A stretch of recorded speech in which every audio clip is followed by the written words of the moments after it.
ଲନ୍ଦା ନକ୍ଷତ୍ର ପଡିବ ଛିଡି ମାନେ ଇଏ ପୂର୍ବ ସମୁଦ୍ରରେ ପଡି ପୃଥ୍ୱୀ 8 କୋଶ ପଡିବ ମାଡି ସୁଜନ ଦେବ ପାପୀଙ୍କ ବେକକୁ ମୋଡି। ତେଣୁ ଲନ୍ଦା ନକ୍ଷତ୍ର 8 କୋଶ ମାଡିକିରି ସ୍ଥଳ ଭାଗରେ ପଡିବ ଏବଂ ବାକି ଜଳ ଭାଗରେ ପଡିବ। ଜଳ ଭାଗଟା ଆପଣଙ୍କର ପର୍ବତ ହେଇଯିବ, ମାନେ ପାହାଡ ନକ୍ଷତ୍ର ପଡିଲେ। ଆଉ ଅଚ୍ୟୁତାନନ୍ଦ ଲେଖିଲେ ଯେ ଇଏ ଲେଖିଲେ 27 ଅଙ୍କେ ପୂର୍ବ ସମୁଦ୍ରରୁ ଲବଣ ଆସିବ ମାଡି, ଉତ୍ତରରୁ ଗଙ୍ଗା ଉଦାଣୀ ବହିବ ତହି ସଙ୍ଗେ ଦେବ ଧାଡି, 22 ପାବଚ୍ଛେ ମୀନ ଖେଳୁଥିବ ସିଂହାସନରେ ବରୁଣ, ମକ୍କା ମେଦିନାରେ ଘୋର ଯୁଦ୍ଧ ହେବ ପରିବେ ପଠାଣ ଗଣ। ଆଚ୍ଛା, ସେଇଟା 2027 ମସିହା ଅପ୍ରିଲ ମାସରେ ହବ, ଚୈତ୍ର ମାସରେ ହବ, ବୁଝିଲେ ଆଜ୍ଞା? ଚୈତ୍ର ମାସ ଲାଷ୍ଟ ଆଡିକି ହବ। ଆଚ୍ଛା, ତ ବାବା ଇଏ ଆପଣ ତ ଜଣେ ବିଶିଷ୍ଟ ଜ୍ୟୋତିର୍ବିଦ, ମୁଁ ଜାଣିଛି ବହୁତ ମାନ୍ୟଗଣ୍ୟ ଆପଣଙ୍କର ଲୋକମାନେ ଆପଣଙ୍କ ପାଖକୁ ଆସନ୍ତି ଆଷ୍ଟ୍ରୋଲୋଜି ସମ୍ବନ୍ଧରେ ଜାଣିବା ପାଇଁ, ତାଙ୍କ ବିଷୟରେ ଜାଣିବା ପାଇଁ। ତ ଏ ଯୋଉ ମୀନଶନି ବିଷୟରେ ଆପଣଙ୍କର କଣ କହୁଛି ଗବେଷଣା?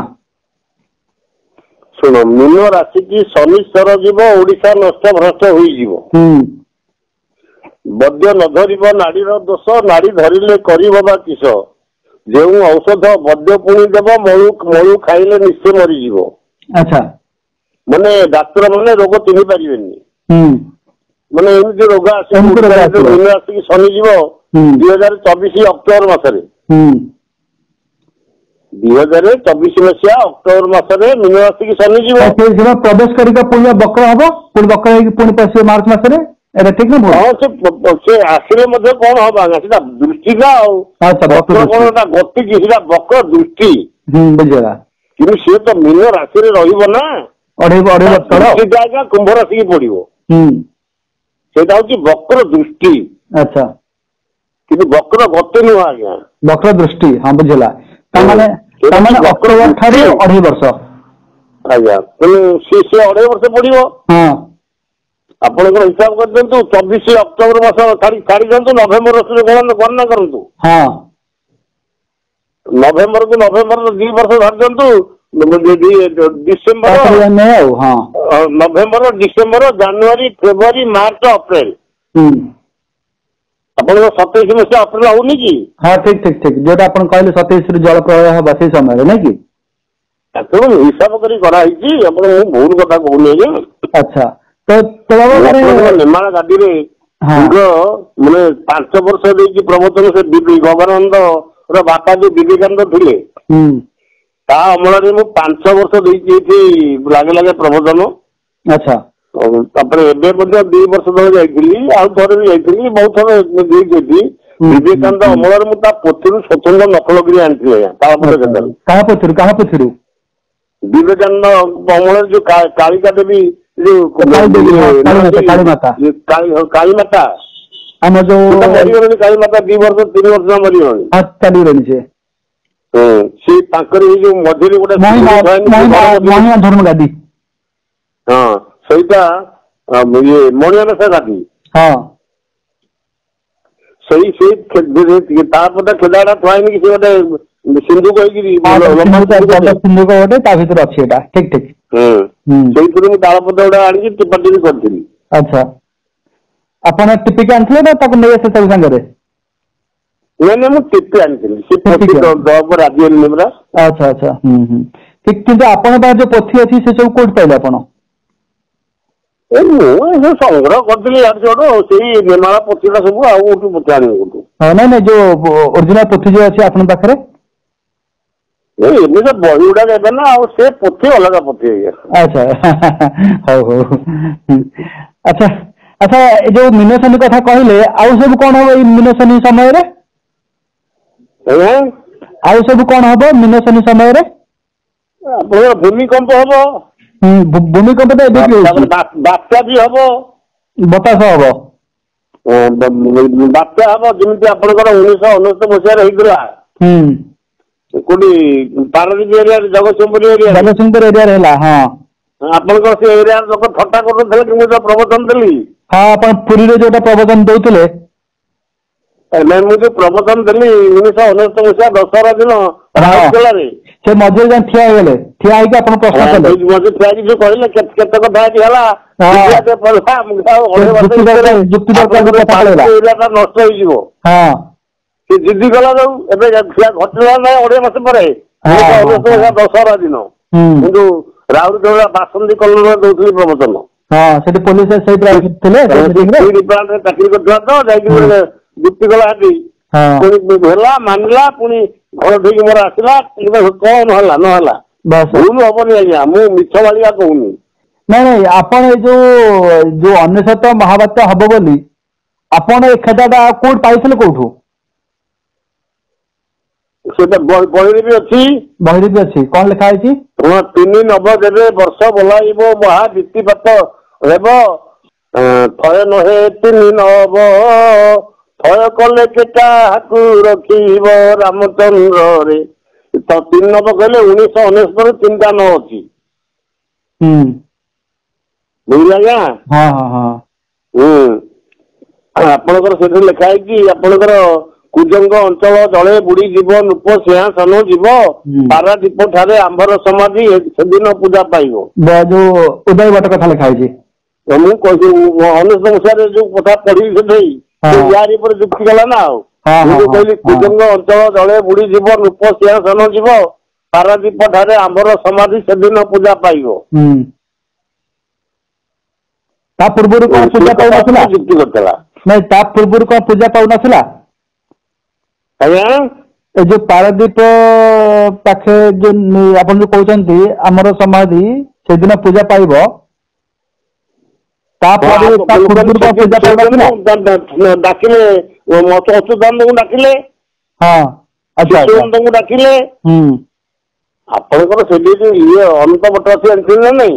ଏ ଯୋଉ ଆମର ଉଦୟବଟ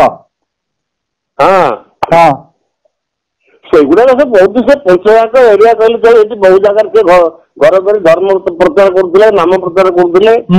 ଠିକ ଠିକ ଠିକ। ଆଚ୍ଛା ବାବା ଯୋଉଟା ଲେଖା ହେଇଛି ବୃଦ୍ଧ ବାଳ ରାଜା ହେଇଥିବା ଯୋଉ ବତାସ ହଇବ ବୃଦ୍ଧ ବାଳ ରାଜା ହୋଇଥିବ ବତାସ ହଇବ ଏଇଟା କଣ ମାନେ ଏଇଟା ଯୋଉ ଦିବ୍ୟସିଂହ ଦେବଙ୍କ ସମୟରେ ଗୋଟେ ବତାସ ହବ? ଦିବ୍ୟସିଂହ ଦେବଙ୍କ ସମୟରେ ତ ବତାସଟା ହେଇସାରିଲାଣି ନା ଆଗକୁ ହବ? ନାଇଁ ଆଜ୍ଞା ସେ ଆପଣଙ୍କର ଦିବ୍ୟସିଂହ ଦେବ ହଉଛନ୍ତି କେତେ ସେ ତାଙ୍କର 70 ଅଙ୍କ ଏବେ ଚାଲିଛି। ଦିବ୍ୟସିଂହ ଦେବ 70 ଅଙ୍କ ପର୍ଯ୍ୟନ୍ତ ରାଜତ୍ୱ କରିବେ ତାପରେ ତାଙ୍କର ରାଜତ୍ୱ ନଷ୍ଟ ହେଇଯିବ। ଏଇଟା ବର୍ତ୍ତମାନ କେତେ ଅଙ୍କ ଆଜ୍ଞା ହେଲା? 67 ଅଙ୍କ। ରାଜତ୍ୱ ହେଲା କେତେ 54 ବର୍ଷ। 54 ବର୍ଷ 67 ଅଙ୍କ। ଯୋଉ 54 ବର୍ଷ ଲେଖିଲା ଆପଣଙ୍କର ଏଇ ବର୍ଷଟା ଯୋଉ 54 ହେଲା ଆପଣଙ୍କର ସେ ତ ମାଘ ମାସରେ ଲଗା ହେଇଥିଲେ। ଏଇ ଯୋଉ ଆପଣଙ୍କର ଆଷାଢ ଶ୍ରାବଣ ମାସ ଯୋଉ ହେଲା ଅଚ୍ୟୁତାନନ୍ଦ କଣ ଲେଖିଛି ଆପଣଙ୍କର କେତେ ଦୂର ସତ୍ୟ କଥା ସେ ଲେଖିଛି ଆପଣ ଚିନ୍ତା କରନ୍ତୁ। ଅନୁକୂଳ ଚଉବନ ରଜସ୍ମଳାମୟୀ ନଦୀ ଧାର ଶୁଖିଯିବ ଧୂମ ଖରା ହୋଇ 18 ଦିବସ ଖରା ତାଟିରେ ବହିବ ଏହି ଅନୁକୂଳ ଠାରୁ ସୃଷ୍ଟି କ୍ଷୟ ଦୁବ। ଦିବ୍ୟସିଂହ ଦେବଙ୍କର ଅନୁକୂଳ ଚଉବନ ରଜସ୍ମଳାମୟୀ 54 ବର୍ଷ ରାଜତ୍ୱ ହେଇଥିବ ମାନେ 1970ରେ ରଜା ହେଲେ 2023 କି ତାଙ୍କର 54 ବର୍ଷ ରାଜତ୍ୱ ହେଲା। ଠିକ ଠିକ ବୁଝିଲେ ଅନୁକୂଳ ଚଉବନ ରଜସ୍ମଳାମୟୀ ପୁଣି ରଜ ସଂକ୍ରାନ୍ତି ସମୟ ନଦୀ ଧାର ଶୁଖିଯିବ ଧୂମ ଖରା ହୋଇ ଏ କଥାଟା ସେ କେମିତି ଏତେ ଆଗରୁ ଲେଖିଛି ଏ ପୁଣି 1988 ମସିହା ପ୍ରିଣ୍ଟ ବହି। ବୁଝିଲା ଆଜ୍ଞା ସେ କେମିତି ଲେଖିଛି ଅନୁକୂଳ ଚଉବନ ରଜସ୍ମଳାମୟୀ ନଦୀ ଧାର ଶୁଖିଯିବ ଧୂମ ଖରା ହୋଇ 18 ଦିବସ ଖରା ତାଟିରେ ବହିବ ଏହି ଅନୁକୂଳ ଠାରୁ ସୃଷ୍ଟି କ୍ଷୟ ଦୁବ।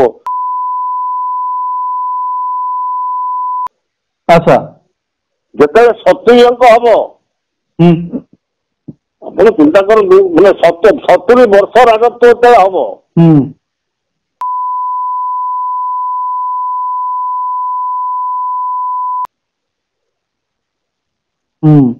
ଠିକ ଠିକ ସେଗୁଡା ବହୁତ କଥା ଆଜ୍ଞା ଏଗୁଡା ଆପଣ ଆସିଲେ ହିସାବ କରି ଦେଖିବେ ମାଳିକାଟା କେତେବେଳେ ସତ ଆପଣ ଜାଣିବେ।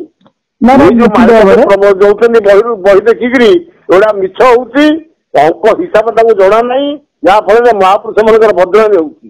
ଅଶୁଭ ଲେଖିଦେଲେ ହେଲା ନାହିଁ। ନାଇଁ ନାଇଁ, ଦେଖନ୍ତୁ ମହାପୁରୁଷ ମାନଙ୍କର କଥା ତ ସଦା ସର୍ବଦା ଠିକ, କେବଳ ଏମାନଙ୍କର ଗଣନାଟା ଏମାନେ କରିପାରୁନାହାନ୍ତି, ସେଇଟା ଭୁଲ ସାବିତ ହଉଛି। ସେ ପୁରା ଲେଖିଛି ସେ ବହିରେ, ପଞ୍ଚ ସଖା ଠାରୁ ଆଜ୍ଞା କହିବା ପାଇଁ କି ଏଠୁ ବଳି କେହି ନାହିଁ, ଛନ୍ଦି ବାନ୍ଧି କରି ଯେତେ କହିଲେ ତାପେଶ ପୋଷି ନୁହଇ। ପୋଷିବା ପାଇଁ ପଞ୍ଚସଖା ମାନେ ଯୋଉ ଜନ୍ମ ହେଇଛନ୍ତି ସେଇମାନେ ହିଁ କେବଳ ଆପଣଙ୍କର ଉଚିତ କଥା କହିପାରିବେ। ଠିକ ଠିକ ଠିକ। ସେ କେମିତି ବହିରେ ଲେଖିଛି, ଶିବକଳ୍ପ ଆପଣ ପଢୁଥିବେ। ଶିବକଳ୍ପ ମାଳିକା। ପଞ୍ଚସଖା ଠାରୁ କହିବା ପାଇଁ କି ଏଠୁ ବଳି କେହି ନାହିଁ, ଛନ୍ଦି ବାନ୍ଧି କରି ଯେତେ କହିଲେ ତାପେଟ ପଶି ନୁହଇ। ବାନା ନାମ ଯେଣୁ ପତିତ ପାବନ ପତିତରେ ଦୟା ହେଲା, ପଚରା କନାରେ ଗରମ ରହିଛି ବୁଝି ସୁଝି ଧନ ଖେଳା।